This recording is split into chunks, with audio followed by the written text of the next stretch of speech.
Hello friends, welcome you back on my YouTube channel CTET Guru Competition Sir। Friends मैं Ram sir आप सबों को एक बार फिर से अपने इस YouTube चैनल पे स्वागत करता हूँ और हाजिर हूँ लेकर आप लोगों के लिए आज का स्पेशल टॉपिक। फ्रेंड्स आज स्पेशल जो टॉपिक है हमारा वो हमारा सेक्शन है ऑब्जेक्टिव क्विज का। ऑब्जेक्टिव क्विज का सेक्शन है। आज हम लोग देखने वाले हैं चैप्टर 5 के ऑब्जेक्टिव क्विज को अर्थात के ऑब्जेक्टिव क्वेश्चंस को।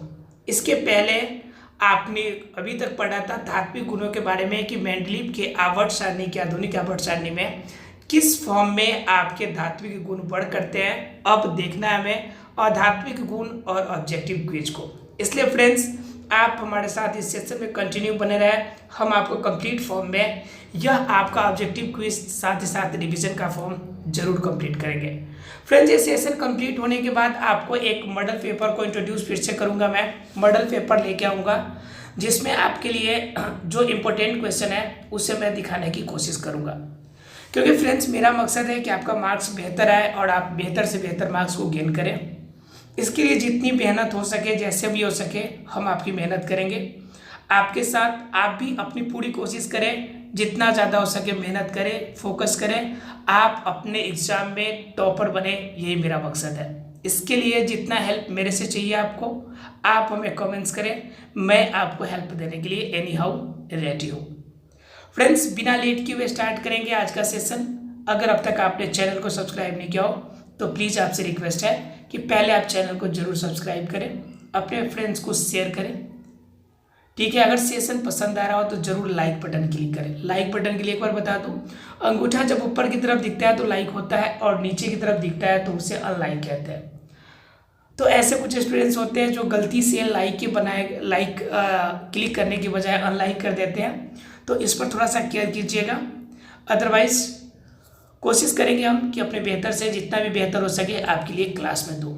आइए फ्रेंड्स स्टार्ट करते हैं। आज का पहले देखेंगे हम लोग अधात्विक गुण के बारे में, अधात्विक गुण के बारे में, और उसके बाद पॉइंट पे हम लोग चलेंगे। कौन से पॉइंट पे?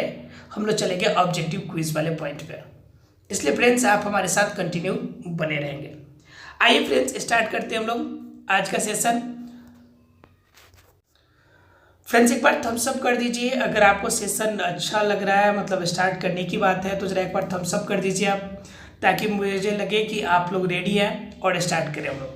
फ्रेंड्स ये सेशन प्रतिदिन शाम को 6 बजे आता है, इसलिए आप इस लाइव सेशन में जितना ज़्यादा जुड़ेंगे उतना ज़्यादा आपके लिए बेनिफिट होगा। क्योंकि इसमें अगर कोई पॉइंट में अगर डाउट भी रहती है तो मैं मतलब सेम वे से आपको उसी समय डाउट क्लियर कर देता हूँ। इसलिए मैं कहूँगा, आपसे रिक्वेस्ट करूँगा कि आप क्या करें, कोशिश करें कि लाइव फॉर्म में ही आप क्या करें, हमारे साथ हमारे चैनल के साथ जुड़ने की कोशिश करें।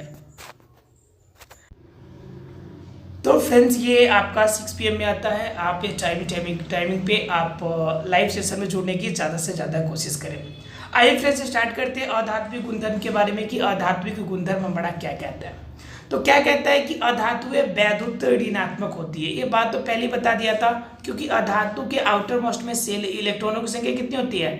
5, 6 और 7 होती है। तो ऑब्वियसली सी बात है कि यह धात्विक रूप में क्या होंगे, अधात्विक रूप में आपका इलेक्ट्रॉन ग्रहण करने वाला होगा। जब इलेक्ट्रॉन बाहर से लेगा तो उस पर निगेटिव चार्जेस आने के पूरी चांसेस है, अर्थात कि निगेटिव चार्ज ही आएगा उस पर। वह कैसे आएगा जरा गौर कीजिएगा आप, कि मान लीजिए कि आपका अगर बात करें क्लोरीन की, तो क्लोरीन के टोटल इलेक्ट्रॉनों की संख्या 17, इसमें प्रोटॉनों की संख्या भी 17 होती है, क्योंकि जितने नंबर ऑफ इलेक्ट्रॉन्स उतने ही नंबर ऑफ प्रोटॉन्स उतने ही नंबर ऑफ आपके उतना ही उसे क्या कहते हैं, एटॉमिक नंबर भी उसी नाम से हम लोग जानते हैं। अब जरा गौर कीजिएगा यहाँ पर कि इलेक्ट्रॉन जब 7 है और प्रोटॉन भी 7 है, ठीक है, तो एक निगेटिव चार्ज है और एक पॉजिटिव चार्ज है। अगर दोनों का कैलकुलेशन करेंगे तो हमारा वैल्यू क्या आने वाला है? 0 आने वाला है। लेकिन बाहर से जब एक इलेक्ट्रॉन यहाँ पर आएगा तो एक निगेटिव वाला चार्ज बढ़ जाएगा।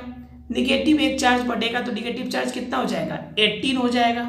और निगेटिव जब 18 हो जाएगा और पॉजिटिव आपका 17 चार्ज है, तो उस कंडीशन में आपका क्या आंसर आने वाला है? एक निगेटिव में आएगा आंसर, राइट। अर्थात कि वह कंडीशन जब एक निगेटिव का केस आएगा तो उससे हम लोग ऋणात्मक आवेश कहेंगे, अर्थात कि ऋणात्मक आपका फॉर्म देने वाला है। बताओ फ्रेंड्स क्लियर है कि नहीं क्लियर है? किसी को डाउट है तो बोलिए इसमें। अर्थात क्या अधातुएं जो होती है वैद्युत ऋणात्मक होती है, क्योंकि जब इलेक्ट्रॉन लेती है तो इलेक्ट्रॉन लेने की वजह से उन पे निगेटिव चार्ज का लेवल जो होता है वह पॉजिटिव की आपका कंपैरिजन में बेहतर हो जाता है, ज़्यादा हो जाता है, बिकॉज ऑफ इट उस पर निगेटिव चार्ज आ जाता है। क्लियर है फ्रेंड्स।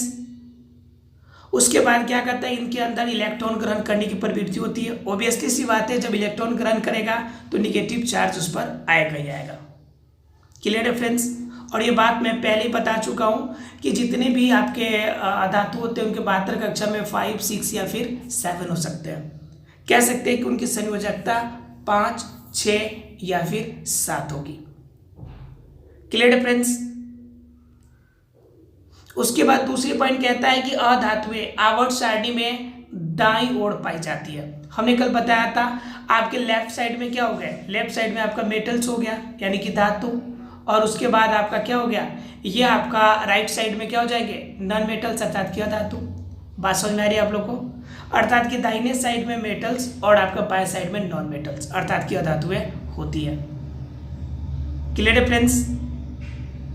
उसके बाद की अगर बात करें फ्रेंड्स, तो उसके बाद हमारा कहता है क्या कि आपका आवर्त सारणी में आवर्त में बाएं से दाएं जाने पर, आवर्त में बाएं से दाएं जाने पर अधात्विक गुण बढ़ता है। अधात्विक गुण बाएं से दाएं जाने पर कैसे बढ़ता है वो जरा गौर कीजिएगा। अब यहाँ पर देखिए आपका क्लोरीन है, क्लोरीन का 17, उसके पहले क्या आपका सल्फर, सल्फर का कितना है 16 है। अब जरा गौर कीजिए कि इसको 2 इलेक्ट्रॉन चाहिए सल्फर को, और आपका क्लोरीन को चाहिए 1 इलेक्ट्रॉन। ठीक है। अब यहाँ पर क्या है, सल्फर के पास टोटल केंद्र के में 16 प्रोटॉन है, क्योंकि 16 इलेक्ट्रॉन तो 16 प्रोटॉन भी होगा। क्लोरीन में कितने प्रोटॉन है, 17 प्रोटॉन है। अब इस कंडीशन में 16 वाले के पास ज़्यादा पावर होगा कि 17 वाले के पास, तो ऑब्वियसली सी बात है 17 वाले के पास पावर ज़्यादा होगी। इस कंडीशन में वो इलेक्ट्रॉन को ज़्यादा अवशोषित करेगा, यानी जल्दी फास्ट वे से वर्क करेगा। इसलिए ऐसा कहा जाता है कि जैसे बाएं से दाहिने तरफ बढ़ेंगे तो वैसे वैसे उनकी निगेटिविटी की चार्जेज होती है, जो उनकी चार्जेज है अर्थात कि आध्यात्मिक गुण की जो क्वालिटी है धीरे धीरे आपका प्रोग्रेस करती है अर्थात कि बढ़ती जाती है। बताओ फ्रेंड्स, क्लियर है कि नहीं क्लियर है? किसी को डाउट है तो बोलेगा फ्रेंड्स कि अगर लेफ्ट से राइट साइड में जैसे जैसे आप वृद्धि करेंगे बढ़ेंगे वैसे वैसे अधात्विक गुण की मात्रा भी बढ़ती जाएगी। जबकि हमने पढ़ा था कि लेफ्ट से राइट में जाएंगे तो धात्विक गुण क्या होंगे, घटते जाएंगे। क्लियर है फ्रेंड्स? इसलिए यहाँ पर क्या होगा कि जैसे जैसे आगे बढ़ेगी वैसे वैसे अधात्विक गुण आपके बढ़ते जाएंगे। क्यों? क्योंकि इसका रीजन ये है कि इससे इलेक्ट्रॉन एक्सेप्ट करना है, और धातु में क्या होता है कि इलेक्ट्रॉन को डोनेट करना है। तो पहले वाले इलेक्ट्रॉन आसानी से डोनेट कर सकते हैं, उसके बाद वाले कम। जैसे मान लो कि यहाँ वाले हैं, देख लो, मान लो हम छोटा छोटा हम बना दे रहे हैं आपको, जरा एक बार गौर कीजिए इस चीज पे। अब देखिए यहां पर क्या आपका इलेक्ट्रॉन जो है आपका यहां पर देखिए जरा कि यहाँ पे इलेक्ट्रॉन मान लीजिए कि लेने की क्षमता क्या है, देने की क्षमता कम है, सॉरी ज़्यादा है। यहाँ पर उससे कम होगा, यहाँ पे उससे कम होगा, वहाँ पर कम, और यहाँ पे सबसे कम। उसके बाद क्या होगा, ये इलेक्ट्रॉन अब लेना शुरू करेगा, ये इलेक्ट्रॉन क्या करेगा, अब लेना शुरू करेगा। इस कंडीशन में सबसे ज़्यादा पावरफुल इलेक्ट्रॉन लेने में लास्ट वाला, फिर आपका क्या होगा, उसके बाद वाला आपका इलेक्ट्रॉन, फिर उसके बाद ये आपका प्रोटॉन लेने, आपका इलेक्ट्रॉन लेने में आपका क्या होगा, कम होगा। यानी क्या है कि शुरू वाला इलेक्ट्रॉन डोनेट करने में सबसे ज़्यादा फास्ट होगा और लास्ट वाला इलेक्ट्रॉन लेने में सबसे ज़्यादा एक्टिव होगा। क्लियर है फ्रेंड्स? और जो इलेक्ट्रॉन लेता है वह अधात्विक गुण को रखता है, और जो इलेक्ट्रॉन डोनेट करता है वह धात्विक गुण को रखता है। तो जैसे बाएं से दाएं की दिशा में आप जाएंगे तो क्या होगा, इलेक्ट्रॉन लॉस करने की जो कैपेसिटी होगी धीरे धीरे घटती चली जाएगी, धीरे धीरे घटती चली जाएगी। उस कंडीशन में क्या होगा आपका, उस कंडीशन में होगा ये कि जो धातु है इलेक्ट्रॉन लॉस करने की बात है वह धीरे धीरे क्या हो जाएगी, घटती चली जाएगी। और जहां पे आपका इलेक्ट्रॉन लेने की बात करते हैं तो इलेक्ट्रॉन लेने की पावर जो होगी वह अधातु में बढ़ते चली जाएगी, क्योंकि सल्फर के पास अभी हमने देखा कितना 16 प्रोटॉन है। तो 16 प्रोटॉन जितनी पावर से खींचेगा क्लोरीन के पास 17 प्रोटॉन है, वह ज़्यादा पावर से खींचेगा, इसलिए सल्फर की अपेक्षा जो आपका क्लोरीन है ज़्यादा पावरफुल होता है, ज़्यादा धात्विक गुण को मेंटेन करता है। क्लियर है फ्रेंड्स? अर्थात जो जितना आसानी से इलेक्ट्रॉन को ग्रहण कर ले उनके अंदर धात्विक गुण उतनी अच्छी मानी जाती है। और अधात्विक गुण, और धात्विक गुण में क्या होता है कि जो तत्व जितना आसानी से इलेक्ट्रॉन का त्याग कर ले उनके अंदर उतनी अधिक धात्विक गुण माना जाता है। क्लियर है फ्रेंड्स सबको? किसी को डाउट है तो बोलिए। अर्थात क्या, अधात्विक गुण में की बात करें तो बाएं से जैसे जैसे दाएं बढ़ते जाइएगा वैसे वैसे क्या होगा, उनके अंदर अधात्विक गुण भी बढ़ता हुआ जाएगा। क्लियर है फ्रेंड्स? किसी को डाउट है तो बोलिए।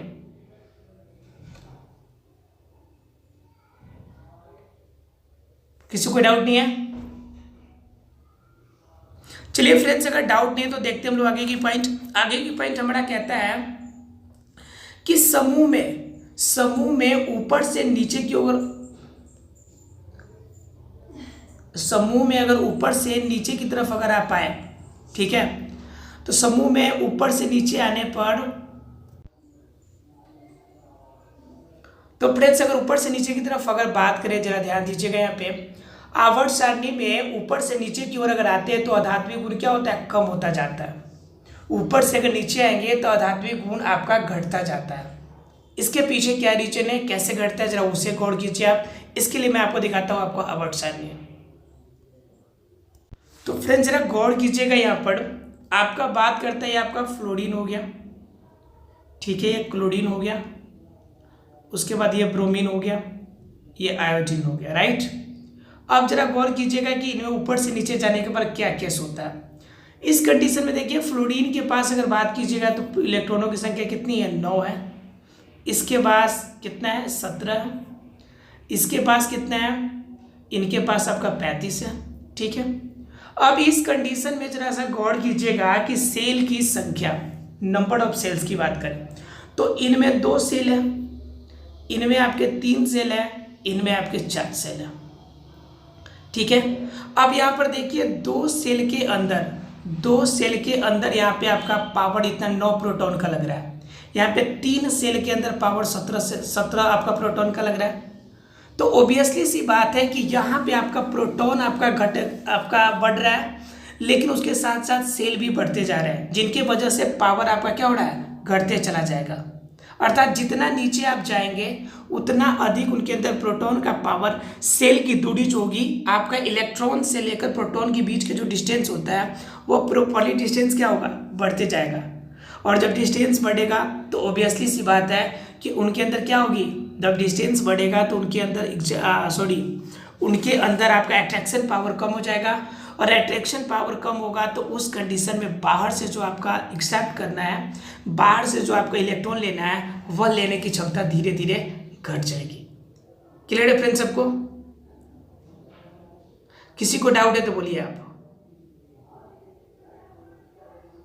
किसी को कोई डाउट नहीं है? अर्थात ऊपर से नीचे की तरफ आप जाएंगे तो आपका क्या होगा, आपका धीरे धीरे उनके अंदर आपका इलेक्ट्रॉन लेने की जो क्षमता है वह घटती जाएगी, क्योंकि आपका क्या है, एटॉमिक नंबर धीरे धीरे घटता चला जा रहा है, एटॉमिक नंबर धीरे धीरे कम होता चला जा रहा है। बताओ फ्रेंड्स, क्लियर है कि नहीं सबको?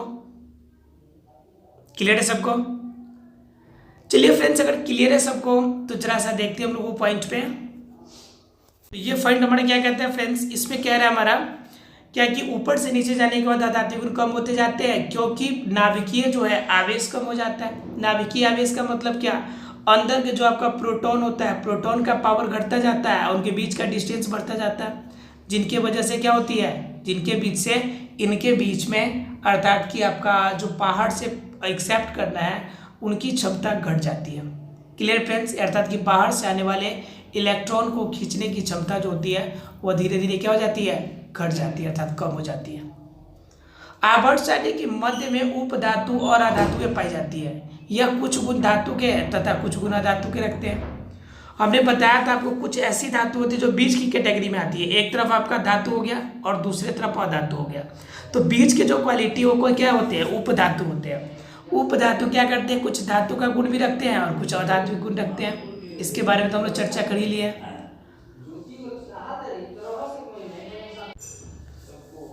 तो फ्रेंड्स ये कहता है क्या है आपका कि धातुएं क्या होती है कि कुछ अधातुएं जो होती है मध्य में जो आते हैं उपधातु हो गए। उसके बाद क्या, धातु की ऑक्साइड जो होते हैं क्षारीय प्रकृति के होते हैं, जबकि अधातु के ऑक्साइड क्या होते हैं, अम्लीय प्रकृति के होते हैं। इनके बारे में मैंने प्रैक्टिकल वे से आपको बताया था धातु और अधातु चैप्टर में। इसलिए फ्रेंड्स वो चैप्टर अगर किसी को डाउट हो तो जाके आप चैप्टर पे देख सकते हैं, जिसमें हमने फ्रेंड्स दिखाया था। जैसे सोडियम है तो सोडियम क्या बनाएगा, OH NaOH, तो NaOH क्या हो गया, सोडियम हाइड्रोक्साइड, ये क्षारीय हो गया। वहीं पे अगर दूसरे तरफ आप देखें तो क्या होगा कि दूसरे तरफ अगर बात करें हम लोग तो दूसरे तरफ आप देख लीजिए एक बार HCl, ठीक है, हाइड्रोक्लोरिक एसिड, H2SO4, ये क्या हो गया आपके, ये हो गया आपके जितने भी हो गए ये सभी आपका अम्लीय हो गए। लेकिन NaOH इसमें सोडियम क्या है हमारा, सोडियम आपका धातु है, और धातु से बना हुआ क्या, धातु से बन के क्या आपका बनाएगा, आपका धातु से मिलकर अगर जल के साथ रिएक्शन हो तो यह जो विलयन तैयार होगा वह विलयन कैसा होगा, क्षारीय होगा हमेशा। लेकिन अगर अम्ल का आपका अधातु के साथ अगर जल का मिश्रण हो तो हमेशा वो कैसा होगा, अम्लीय होगा। बताओ फ्रेंड्स क्लियर है या फिर नहीं। अर्थात कि धातु की ऑक्साइड क्षारीय प्रकृति की, जबकि अधातु की ऑक्साइड अम्लीय प्रकृति की होती है। क्लियर फ्रेंड्स है किसी को? किसी को डाउट नहीं होना चाहिए, क्योंकि अब हम लोग क्विज करेंगे किसके तरफ, क्विज के तरफ, ऑब्जेक्टिव क्विज की तरफ। क्लियर है फ्रेंड्स, फटाफट बताओ, अब ऑब्जेक्टिव क्विज की तरफ हम लोग चलेंगे। क्लियर है फ्रेंड्स है किसी को? एक बार थम्स अप कीजिए, चलते हम लोग ऑब्जेक्टिव क्विज की तरफ। अब कीजिए थम्स अप। तो फ्रेंड्स हाजिर है लेकर हम आप लोग के लिए ऑब्जेक्टिव क्विज। ऑब्जेक्टिव क्विज का रूल रेगुलेशन कुछ है वो तो सबको पता होगा। ये क्लास 10th की आपका केमिस्ट्री का चैप्टर नंबर 5 है, और इसके ऑब्जेक्टिव क्विज के बारे में अभी हम लोग चर्चा करने वाले हैं। फ्रेंड्स ये चीज़ें तो आपको पता होगा कि किस फॉर्म में ये वर्क करता है, हमारा क्विज कॉन्टेस्ट का क्या रूल रेगुलेशन है। अगर नहीं पता है, अगर नए हैं, तो मैं आपको बता दूं कि 10 सेकेंड का हम आपको टाइम देंगे। इस 10 सेकेंड के अंदर आपको आंसर करना है। जो मार्क्स आएगा आपका, जो आपका सही आंसर होगा, आप हमें कमेंट्स आपका लाइव चैट के थ्रू से आप हमें बताते रहेंगे, और फाइनल वे में आप हमें कमेंट्स करके अपने नेम के साथ अपने मार्क्स को जरूर हमें बताएंगे। आइए फ्रेंड्स बिना लेट किए हुए स्टार्ट करते हैं आज का क्विज कॉन्टेस्ट। आज की क्विज कॉन्टेस्ट का पहला जो क्वेश्चन है, क्वेश्चन नंबर फर्स्ट।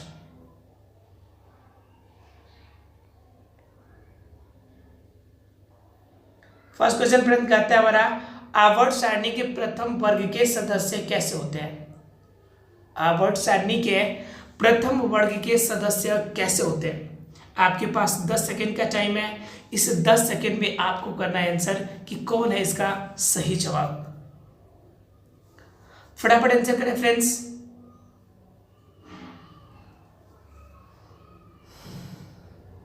जल्दी करें आंसर।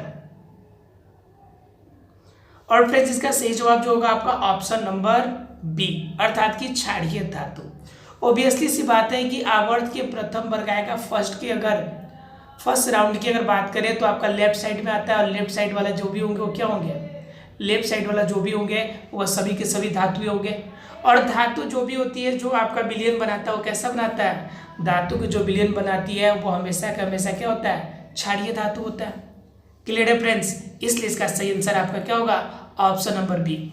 लेकिन वहीं पे अगर अंतिम वर्ग अर्थात कि धातु के एरिया की बात होती तो वहां पे आपका आंसर क्या होता, वहां के लिए ऑप्शन ही नहीं दिया हुआ है आपका, वह आपका अम्लीय होता है, वो भी अधातु का होता है, कि अधातु का विलयन जो होता है वो अम्लीय होता है। अभी हमने बताया था आपको कि क्षारीय धातु का जो धातु का विलयन होगा ऑलवेज क्षारीय होगा, अधातु का विलयन होगा वो क्या होगा, अम्लीय होगा।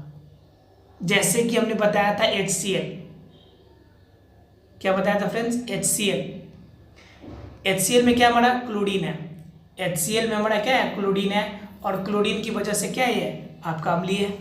जबकि दूसरे तरफ अगर बात करें आप तो दूसरे तरफ आपका NaOH भी बताया था, सोडियम हाइड्रोक्साइड। तो यहाँ पे क्या हो गया, NaOH, यहाँ पे सोडियम आपका धातु है, और धातु से क्या बन गया आपका, यह धातु से तैयार क्या हो गया आपका, फटाफट बताओ, क्षारीय विलयन, राइट। क्लियर होगा सब किसी को? फर्स्ट क्वेश्चन किसी को कोई डाउट नहीं होगा इसमें? चलिए फ्रेंड्स, अगर डाउट नहीं है तो हम स्टार्ट करते हैं अगले क्वेश्चन की तरफ, अर्थात कि क्वेश्चन नंबर 2 की तरफ। क्वेश्चन सेकेंड नंबर क्या कहते हैं, जरा गौर कीजिएगा आप।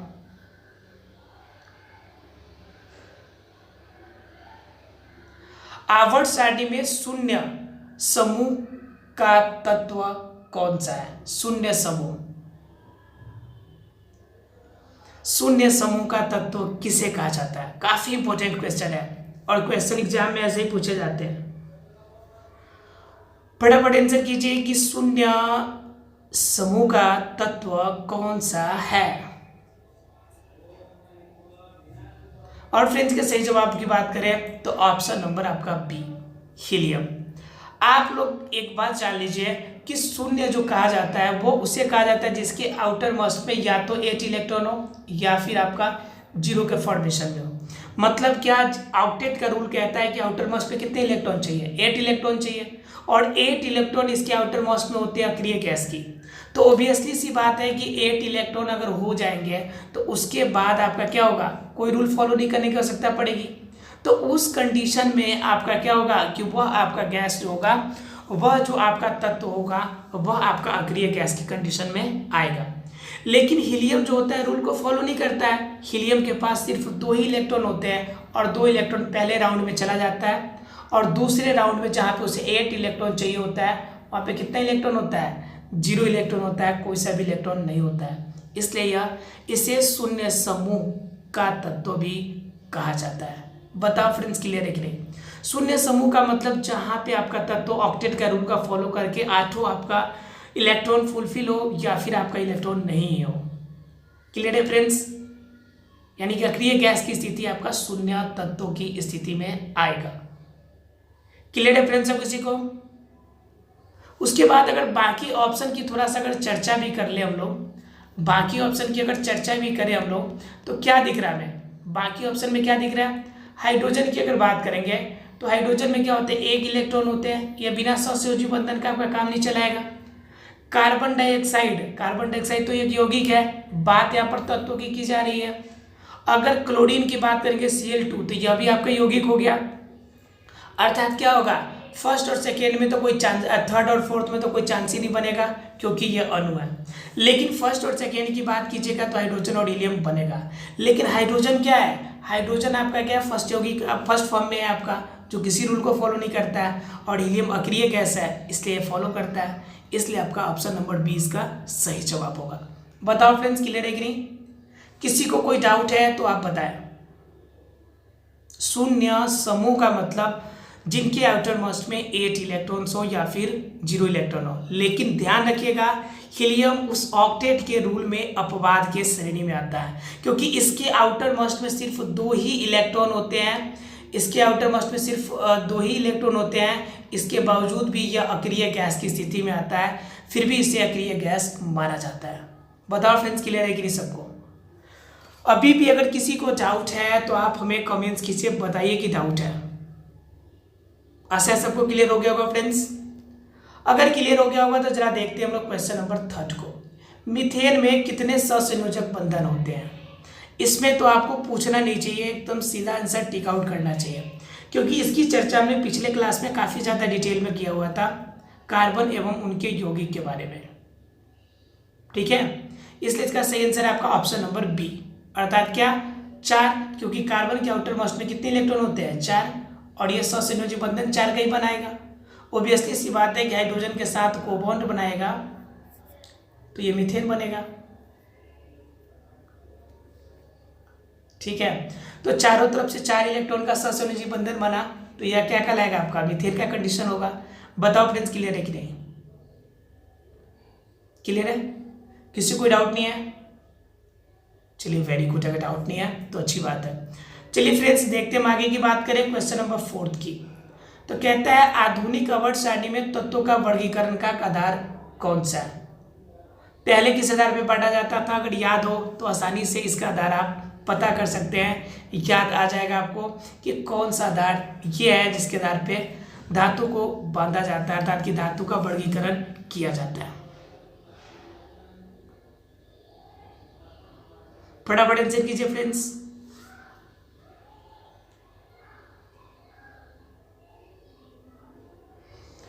और फ्रेंड्स के सही आंसर की बात करें तो ऑप्शन नंबर डी, परमाणु संख्या। पहले जितना भी हुआ था पहले वो सभी आपका परमाणु द्रव्यमान के आधार पे हुए थे, ठीक है। परमाणु घनत्व और आयतन का कहीं पर भी बात नहीं किया गया। तो बात क्या होगी आपका परमाणु संख्या के आधार, एक ऑप्शन बचता है जिनके आधार पर आप कर सकते हैं कैटेगराइज। क्लियर है फ्रेंड्स। आपका इसके पहले डेबोडाइनर का आपका जिसने देखा था जो त्रिक सिद्धांत, या न्यूलैंड का आपका अष्टक का नियम, ये सभी किस पर बेस्ड थे? ये सभी के सभी परमाणु द्रव्यमान पर बेस्ड थे, अर्थात कि एटॉमिक मास पे आपका डिपेंड था। लेकिन अब जो आया वो किस पे डिपेंड हो गया? परमाणु संख्या के आधार पे। बताओ फ्रेंड्स क्लियर है कि नहीं क्लियर है? फिर भी किसी को डाउट लग रहा है तो फटाफट बताइए। किसी को कोई डाउट? कोई डाउट नहीं होगा। चलिए फ्रेंड्स अगर डाउट नहीं तो देखते हैं हम लोग अगला क्वेश्चन। क्वेश्चन नंबर 5 कहता है कि अमोनिया के अणु में नाइट्रोजन एवं हाइड्रोजन के परमाणु के संख्याओं का अनुपात कितना होता है? इसके लिए आपको याद करना पड़ेगा, माइंड करना पड़ेगा एक बार कि अमोनिया का फॉर्मूला होता क्या है।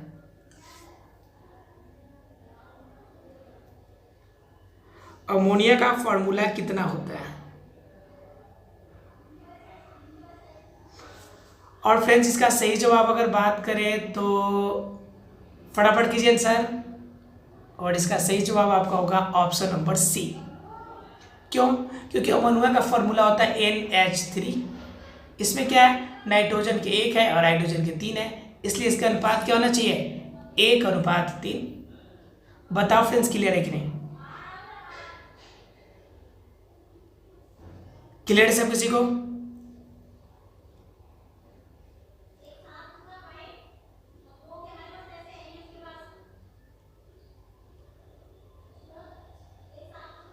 किसी को डाउट है तो बोलिए फ्रेंड्स फटाफट। चलिए अगर डाउट नहीं है तो देखते हैं फ्रेंड्स अगले क्वेश्चन की बात। और क्वेश्चन नंबर 6 कहता है लोहा का परमाणु संख्या। अब बताओ इससे इजी कितना हो सकता है? लोहा की परमाणु संख्या कितनी होती है? और फ्रेंड्स के सही जवाब की बात करें तो ऑप्शन नंबर बी, 26 लोहे की परमाणु संख्या होती है। मैंने बोला था फ्रेंड्स कि आपको 50 तक की आपको याद कर लेना है, अगर याद होगा तो आसानी से आप 26 नंबर उसे लगा सकते हैं। क्लियर है फ्रेंड्स? चलिए अगर क्लियर है तो देखते हैं अगला क्वेश्चन, क्वेश्चन नंबर 7 और आज का आखिरी क्वेश्चन। आधुनिक आवर्त सारणी में वर्गों की संख्या अर्थात कि ऊर्ध्वा का मतलब ऊपर से नीचे की तरफ ऐसे जो क्लिक किया जाता है, इसके कितने आपके समूह हैं या कितने स्तंभ पाए जाते हैं?